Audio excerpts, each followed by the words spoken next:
ETV YouTube ఛానల్స్లో మీ వ్యాపార ప్రకటనల కోసం ఈ నంబర్కి కాల్ చేయండి. రాబోయి చందమామ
చంద్రిక,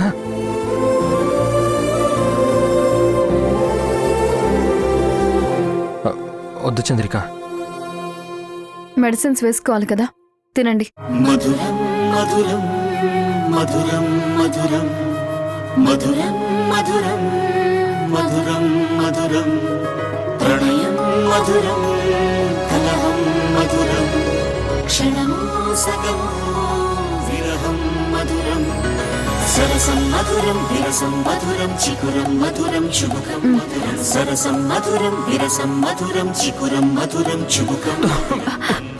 అయ్యో, మంచినీళ్ళు తాగండి, తాగండి. ఇంకొంచెం తాగండి.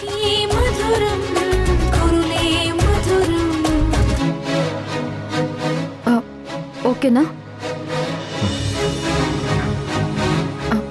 ఇంకొంచెం తింటారా?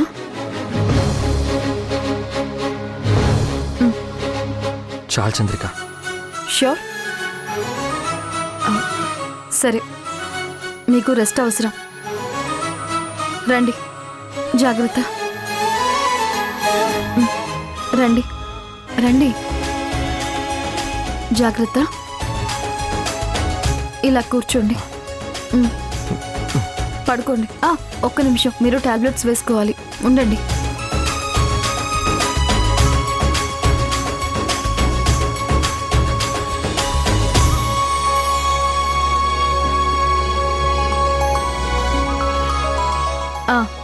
ఇప్పుడు నైటు ఈ పెయిన్ కిల్లర్ వేస్తే సరిపోతుంది.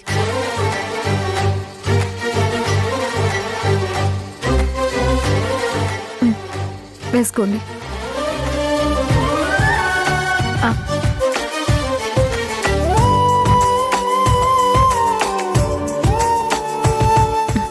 ఇప్పుడు ప్రశాంతంగా పడుకోండి. చంద్రిక,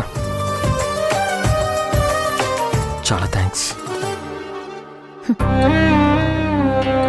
ఏమన్నారు? థ్యాంక్సా? దాని అర్థం ఏంటో మీకు తెలుసా? కృతజ్ఞత. ఎదుటి వాళ్ళు మనకి చేసిన గొప్ప సాయానికి మనం సంతోషంతో చెప్పే మాట. దానికి ఎంత విలువ ఉంటుందో మీకు తెలుసా? మీకు మనుషుల విలువ తెలీదు, ప్రేమ విలువ తెలీదు, చివరికి బంధం విలువ కూడా తెలీదు. మీకోసం జీవితం పోగొట్టుకున్న స్నేహ గురించి ఏమాత్రం బాధ కూడా లేకుండా మీ స్వార్థం మీరు చూసుకున్నారు. అలాంటిది మీకు థ్యాంక్స్ అనే మాట వాడటానికి అర్హత కూడా లేదండి. అయినా థ్యాంక్స్ చెప్పేంత గొప్ప పని నేనేం చేయలేదు. మీ స్థానంలో ఎవరున్నా నేను ఇలాగే చేస్తాను. ఆఖరికి నాకు ఇంత ద్రోహం చేసిన ఆ రుద్రాణి ఇదే ప్లేస్లో ఉన్నా సరే నేను ఇలాగే హెల్ప్ చేస్తాను. ఎందుకంటే మానవత్వం చూపించటం నాకు అలవాటు, మంచితనం చూపించటం నాకు మా అమ్మా నాన్న నేర్పించిన కల్చర్. అంతేకాని మీలా నమ్మిన వాళ్ళని మోసం చేయటం నాకెవరూ నేర్పలేదు. అరే, మన కళ్ళ ముందు ఒక మనిషి మాయమైనా ఏమాత్రం పట్టించుకోకుండా ఉండటం నాకు మీలాగా చేత కాదండి. ఏదో భోజనం తినిపించి టాబ్లెట్స్ వేశాను కదా అని అన్నీ మర్చిపోయి మీ మీద ప్రేమ పెరిగింది అని మాత్రం అనుకోకండి. నాకు ఎప్పుడూ మీరంటే ద్వేషమే. మిమ్మల్ని నమ్మి వచ్చిన స్నేహని వదిలేశారు. మీ చేత తాళి కట్టించుకొని మీతో బిడ్డని కన్నా నాకు ఎన్ని అవమానాలు చేయాలో అన్నీ చేశారు. చివరికి ఆ రుద్రాణియే కావాలనుకొని తనని తల్లి చేయబోతున్నారు. మరి ఈరోజు ఆ రుద్రాణి ఎందుకు రాలేదు?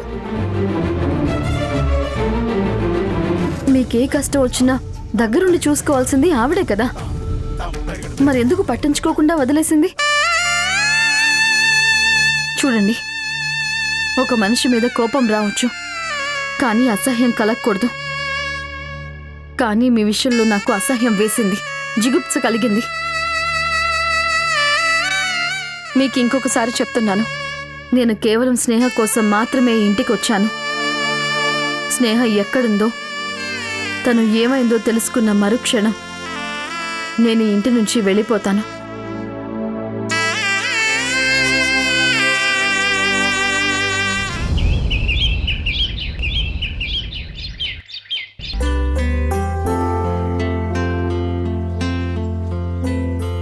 నమస్తే అండి. నమస్తే సార్. నమస్తే. మేము బ్యాంక్ నుంచి వచ్చాం. I'm Satish, senior manager. వీరు assistant manager Sharma. Hello sir. Okay, కూర్చోండి. Thank you Thank you. Sir. చెప్పండి. మీకు బ్యాంకు నుంచి ఆల్రెడీ నోటీసులు పంపించాం. మీ నుంచి ఎలాంటి రెస్పాన్స్ రాలేదు. నోటీసా? దేని గురించి? అదేంటండి, ఏమీ తెలియనట్టు అడుగుతున్నారు? చూడండి.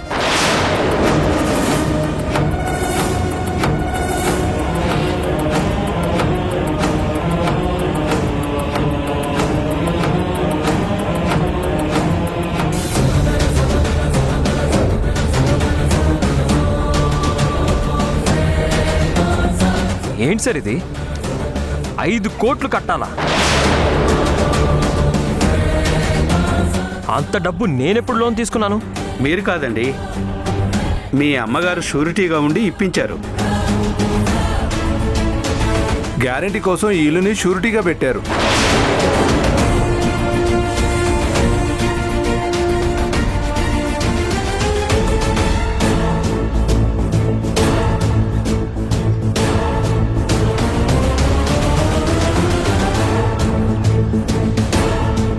అప్పు తీసుకున్న వ్యక్తి ఐపీ పెట్టారు. సో షూరిటీ ఇచ్చిన వాళ్ళనే కదా పట్టుకుంటాం. అందుకే మీ అమ్మగారికి నోటీసులు పంపించాం. ఆవిడ మీ దాకా రాణించినట్లేదు. భానుమతి గారు చనిపోయారని తర్వాత తెలిసింది. బట్ ఆవిడ పోయిన బాకీ అయితే కట్టాలి, తప్పదు.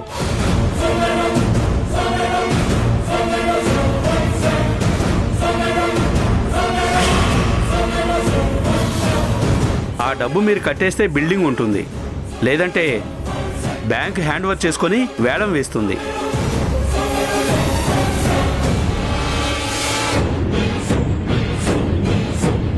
ఏం మాట్లాడుతున్నారండి? ఇలా వచ్చి ఇల్లు హ్యాండ్ ఓవర్ చేసుకుంటామంటారేంటి?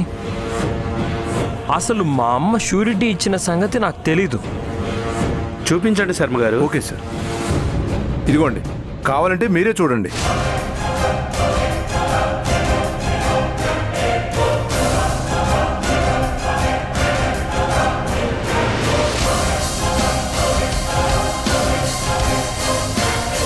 భానుమతి గారికి నోటీసులు పంపించాం. ఆవిడ తీసుకున్నారు కానీ రిప్లై ఇవ్వలేదు. సో ఆవిడ కొడుగ్గా మీరే రీపే చేయాలి. అదెలా కుదురుతుందండి? నేను కోర్టుకి వెళ్తాను. You know I'm a leading lawyer. అంతా తెలిసి మీరు కోర్టుకు వెళ్తానంటే వెళ్ళండి, అది మీ ఇష్టం. 10 రోజులు టైం ఇస్తున్నాం. ఈలోగా మీరు లోన్ రీపే చేయాలి, లేదంటే కోర్టు ఆర్డర్తో వచ్చి ఈ ఇల్లు హ్యాండ్ ఓవర్ చేసుకుంటాం. ఉంటాం సార్. ఉంటాం సార్. పద.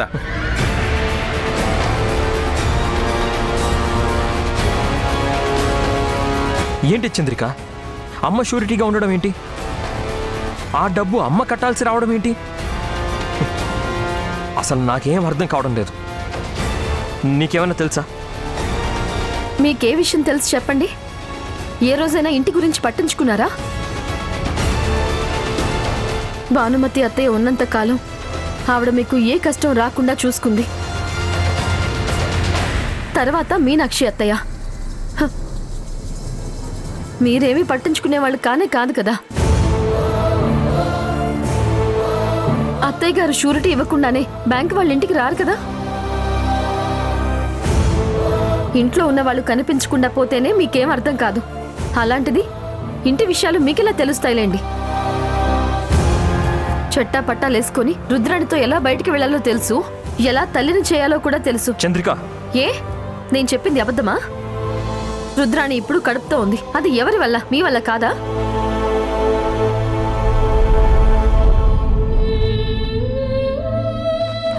చంద్రిక, అసలు నేను చూడండి, నాతో మీరు మాట్లాడి ఉపయోగం లేదు. మీరు వెళ్ళి ముందా డబ్బులు ఎలా కట్టాలో ఆలోచించండి. లేదంటే అత్తయ్య గారు కష్టపడి కట్టుకున్న ఈ ఇల్లు వేలం వేస్తారు. మనం ఎన్ని తప్పులు చేసినా క్షమించటానికి బ్యాంకు వాళ్ళేమి నాలాగో మీ అమ్మగారిలాగో పోనీ పాపమని ఊరుకోరు. ముక్కు పిండి మరీ వసూలు చేస్తారు. ఇప్పుడు కోర్టుకు వెళ్ళినా టైం వేస్ట్ అవుతుందే తప్ప వేలాన్నైతే ఆపలేము. ముందు తెలుసుకోండి.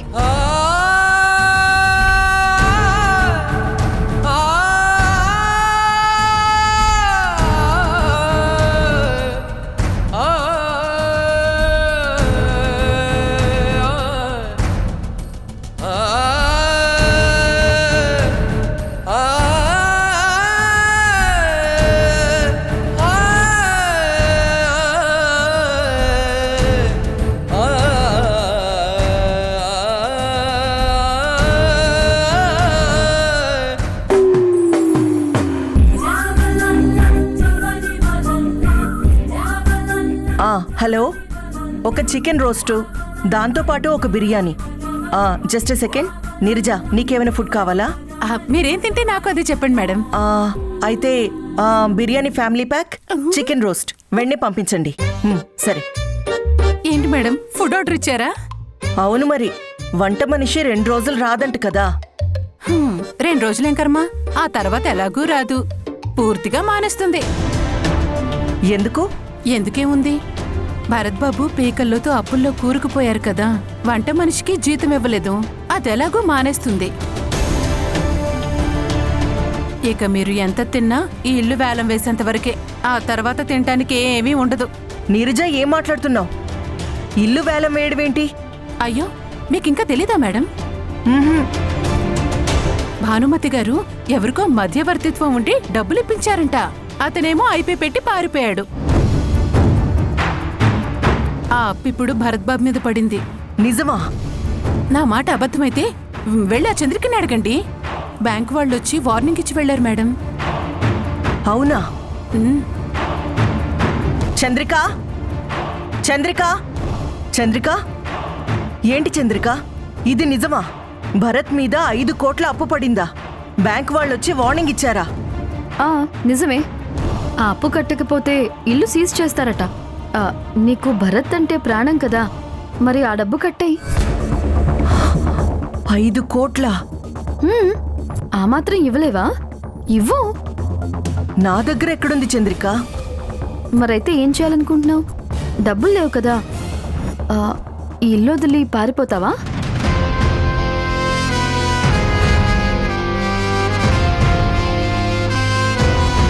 ఇప్పటికిప్పుడు 5 కోట్లు రావాలంటే చాలా కష్టం. అంత డబ్బు రావాలంటే ఎన్ని కేసులు వాదించాలి?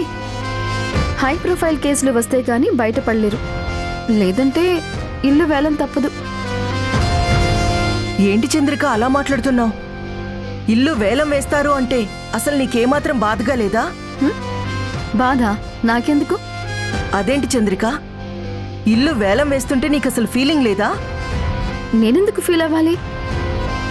నేనేమీ ఇంటికి కోడల్ని కాదే, భరత్ గారి భార్యని, అంతకంటే కాదు.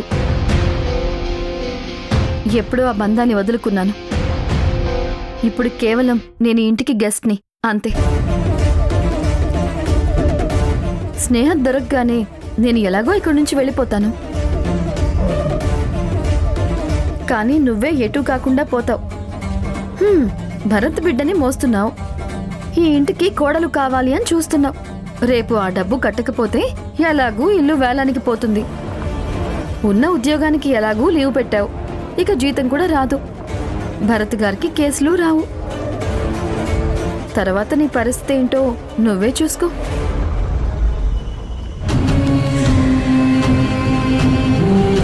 మేడం, లగేజ్ సర్దేయమంటారా? ఎందుకు నీర్జా? అదే మేడం, మీరింకా ఇక్కడే ఉంటే ఫుడ్ కూడా కష్టం అవుతుంది కదా. రేపు ఇల్లు కూడా పోయిందంటే చెట్టు కింద ఉండాల్సిందే. అందుకని వెళ్ళిపోమ్మంటావా? నేను భరత్ని విడిచి ఎందుకెళ్తాను? చావైనా బ్రతుకైనా నేను భరత్తోనే ఉంటాను.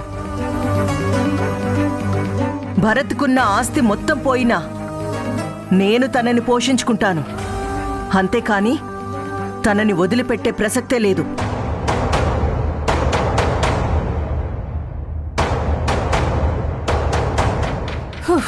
అబ్బో, దీని పిచ్చి పీక్స్ లో ఉందిగా.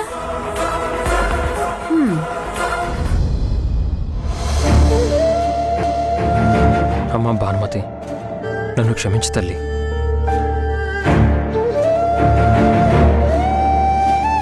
ఇప్పటికిప్పుడు అంత డబ్బు ఎలా కట్టాలి? ఎక్కడి నుంచి తెచ్చి కట్టాలి?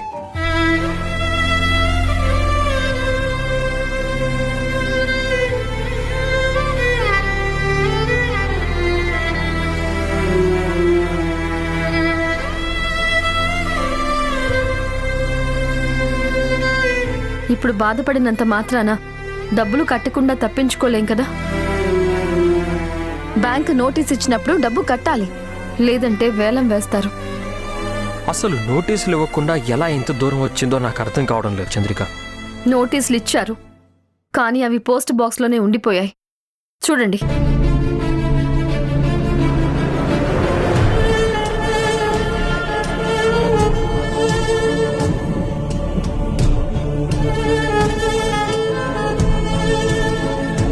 మీ అమ్మగారు నోటీసులు తీసుకున్న తర్వాత కూడా మీకు నోటీసులు వచ్చాయి, కానీ మీరు పట్టించుకోలేదు. చట్టమేమి మన చుట్టం కాదు కదా, తన పని తాను చేసుకుపోతుంది. అసలు ఈ నోటీసులు నా దాకా ఎందుకు రాలేదు? ఎవరు నాకు చూపించనే లేదు.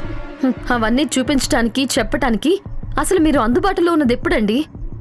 ఎప్పుడు ఆ రుద్రాణితో తిరగటం, తను ఆడించినట్లు ఆడటం, తనతో కలిసి సరదాగా గడుపుతూ ఎంజాయ్ చేయటంలో మీరు బిజీ కదా. ఇంకెవరు చెప్తారు? ఏం మాట్లాడుతున్నావు చంద్రిక? నేను రుద్రాణితో ఎంజాయ్ చేయడం ఏంటి? ఎంజాయ్ చేయకుండానే తను తల్లి కాబోతోందా? చంద్రిక, నీకు ఎలా చెప్పాలో నాకు అర్థం కావడం లేదు. నాకు తన కడుపులో బిడ్డకి ఏ సంబంధం లేదు. చూడండి, ఇలాగే ఒకప్పుడు నేను కూడా మీ ముందు చెప్పుకున్నాను కదా. ఆ రోజు మీలాగే ఏ పాపం తెలీదు అని ఏడ్చాను, మొత్తుకున్నాను, కన్నీళ్లు పెట్టుకున్నాను. కానీ మీరు వినిపించుకోలేదు. కష్టాలకి ఓర్చి, అవమానాలకి తలొగ్గి మరీ నిరూపించుకున్నాను ఈ బిడ్డకి తండ్రి మీరే అని. కానీ మీరంత టైం తీసుకోకుండానే నిరూపించుకున్నారు కదా ఆ పాపం మీదే అని. నా చేతిలో లేని దాని గురించి నేను ఎంత చెప్పినా నా మాట ఎవరు వినరు, నమ్మరు. కానీ ఏదో ఒక రోజు నిజమైతే బయటకు వస్తుంది.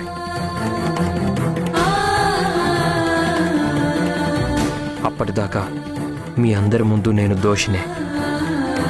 కాలం కలిసి వచ్చేదాకా నువ్వు కూడా ఏది నిరూపించుకోలేకపోయావు కదా చంద్రిక. కానీ ఏదో ఒక రోజు నీలాగే నేను కూడా ఏ తప్పు చేయలేదని నిరూపించుకుంటాను. ముందు ఈ గండం నుంచి బయటపడడానికి నాకేదైనా మార్గం ఉంటే చెప్పు. నేనేం చెప్తాను? నా మైండ్ అసలు పనిచేయడం లేదు చంద్రిక. ఇప్పుడు డబ్బులు కట్టకపోతే ఇల్లు వేలానికి వెళ్తుంది. ఇప్పటికిప్పుడు అంత డబ్బు కావాలంటే అప్పు కూడా దొరకదు. అమ్మ ఎంతో అపురూపంగా చూసుకున్న ఇల్లు చంద్రిక. అమ్మ జ్ఞాపకంగా నాకుంది ఇది ఒక్కటే చంద్రిక. ఎలాగైనా ఇంటిని కాపాడుకోవాలి. కనీసం ఏదైనా మాట సహాయం చేయవా? అంత డబ్బు నా దగ్గరే ఉండుంటే మీరు అడగకుండానే ఆ డబ్బు కట్టి ఇంటిని వేలం వేయకుండా ఆపేదాన్ని. కానీ నాకంత సంపాదన లేదు. నేనేం చేయగలనండి? అయినా నన్ను అడగటం కంటే ఆ రుద్రాణిని అడగాల్సింది. తన దగ్గర డబ్బులు సంపాదించే ఐడియాలు చాలానే ఉంటాయి.